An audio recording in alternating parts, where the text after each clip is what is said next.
경제 소식을 빠르고 친절하게 전달해 드립니다. 오늘 굿모닝 경제는 석병훈 이화여자대학교 경제학과 교수와 함께하겠습니다. 교수님 어서 오세요. 어서 오십시오.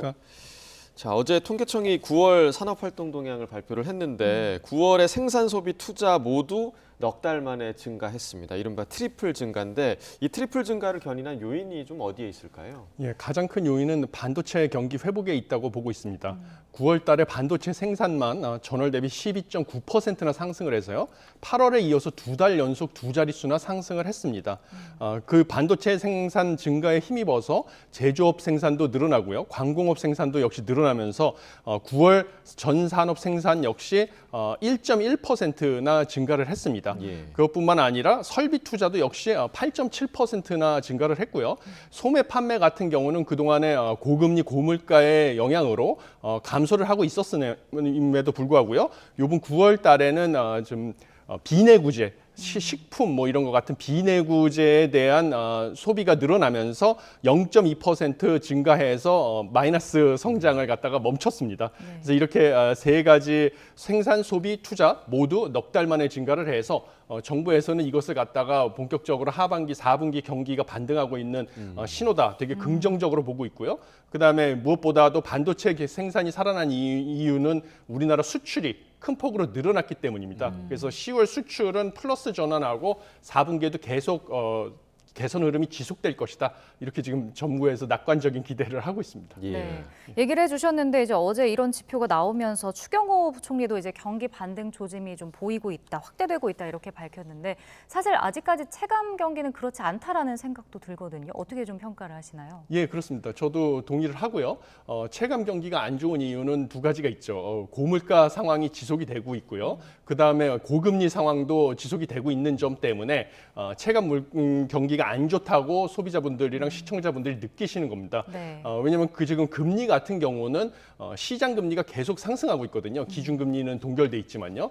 그래서 당연히 원리금 상환 부담도 커지고 있고, 그러니까 소비자분들께서는 소비 지출을 큰 폭으로 늘리시기가 어려운 상황입니다. 그래서 이번에 소매 판매는 전달보다 0.2% 증가를 했지만요. 분기로 봤을 때는 전분기 대비 여전히 감소를 하고 있는 상황입니다. 당연히 그러니까 뭐 경기가 좋게, 체감 경기가 좋게 느껴져야만 소비자분들이 지갑을 여시는데요.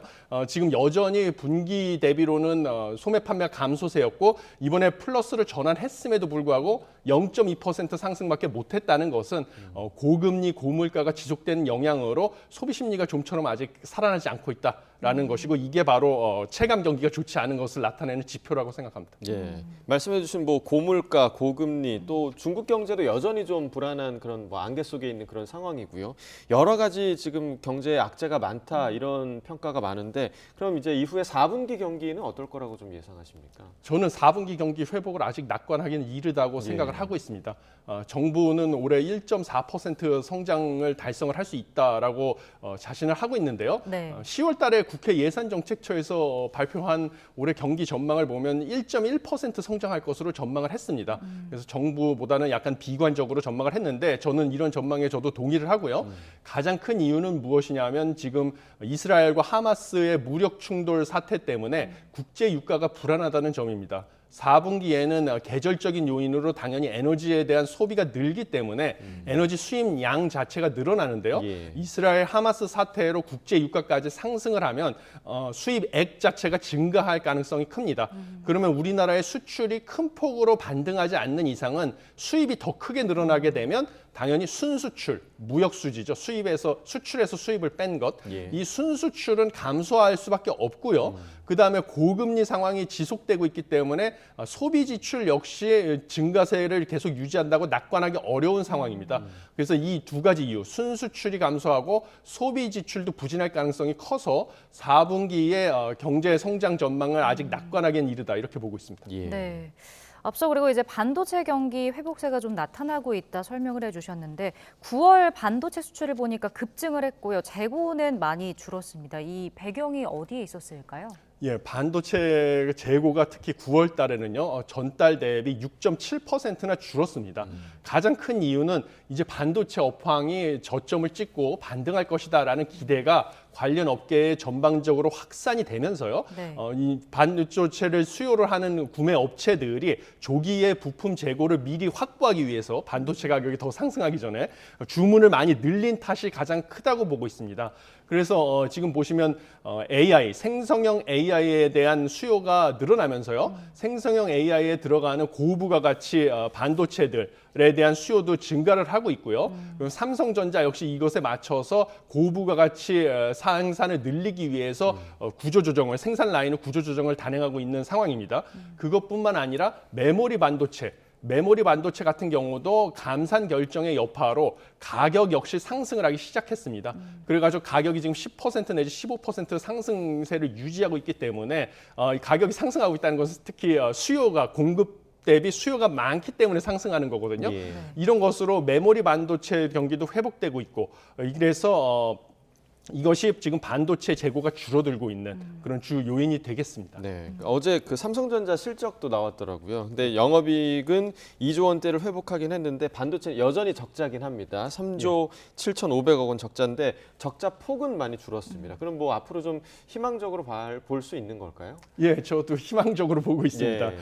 예, 많은 분들이 삼성전자 주식 국민주라고 불려가지고 가지고 계시는데요. 네. 좀 좋은 소식이라고 볼 수 있고요. 그다음에 중요한 것은 무엇이냐면 3분기 영업이익이 2.4조 원이라서 2분기 때만 해도 6,800억 원, 1분기에도 6,400억 원. 그래서 1조 원에 못 미치는 영업 이익을 가지고 있었는데요. 네. 이번에 2조 원을 돌파를 해가지고 이것은 상당히 삼성전자가 드디어 뭔가 이제 앞으로 실적 개선이 기대가 된다라는 것을 보여주는 것이고요. 가장 큰 원인은 새로 출시한 그 폴더블 폰, 스마트폰이 흥행에 성공을 하면서 모바일 폰 관련해 가지고 영업이익이 큰 폭으로 증가를 했고요. 그다음에 애플과 삼성전자의 스마트폰 신제품이 출시가 되니까 스마트폰에 들어가는 디스플레이 역시 또 판매가 호조세를 입어가지고요. 디스플레이 부분 실적 개선이 두드러졌습니다.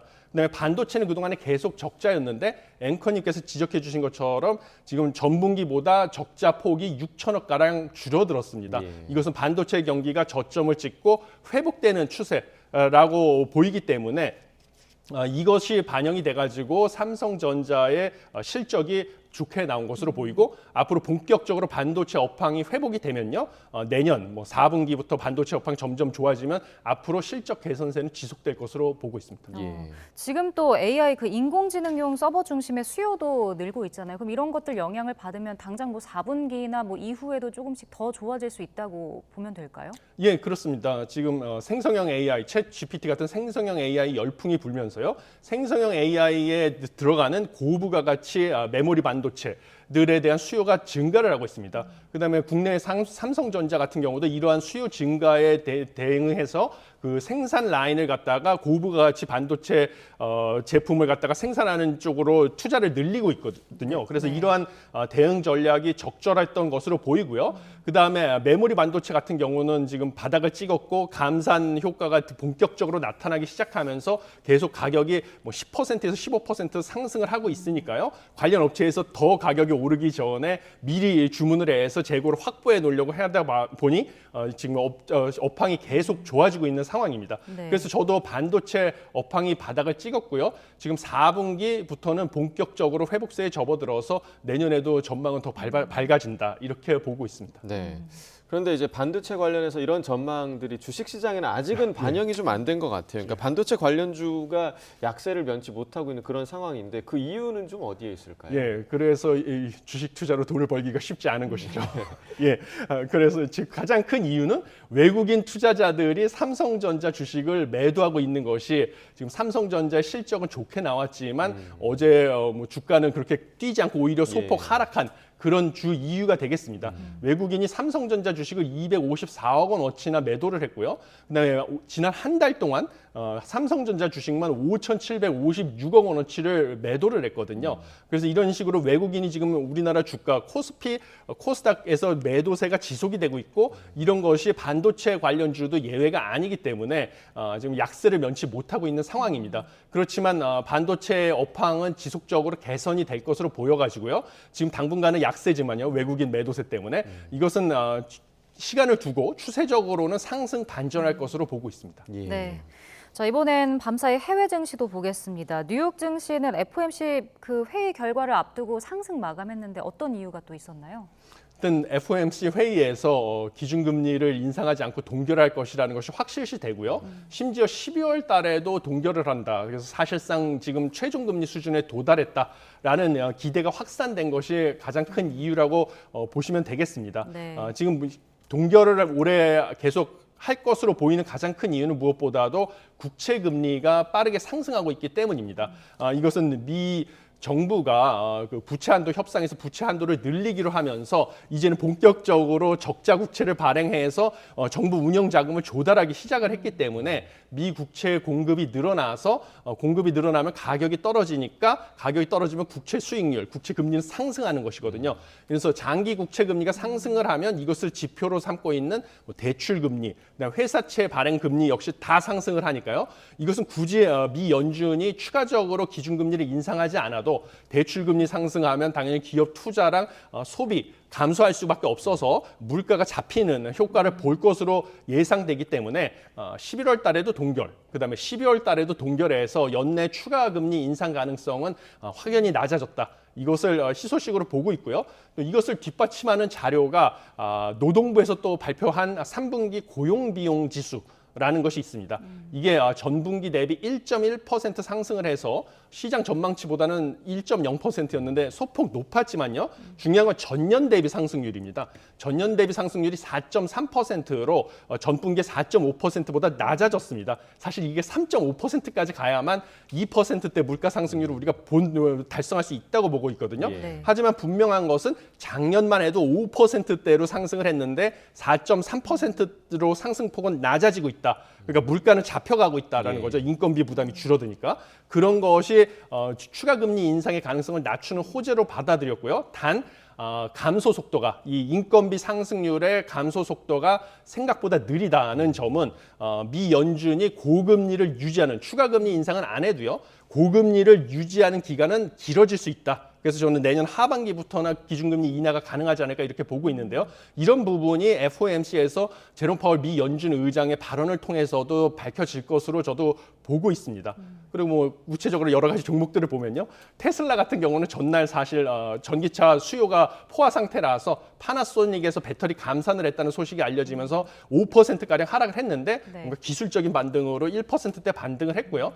엔비디아가 0.9% 하락을 했는데 이것은 지난주에 발효된 미 정부의 대중 수출 규제로 인해서 중국에서 이미 수주했던 50억 달러 규모의 반도체 수출 계약이 무산될 위기에 처했다라는 소식 때문에 하락을 했습니다. 예. 알겠습니다. 오늘 굿모닝 경제 여기까지 듣겠습니다. 석병훈 교수와 경제 이야기 나눠봤습니다. 고맙습니다. 고맙습니다. 감사합니다.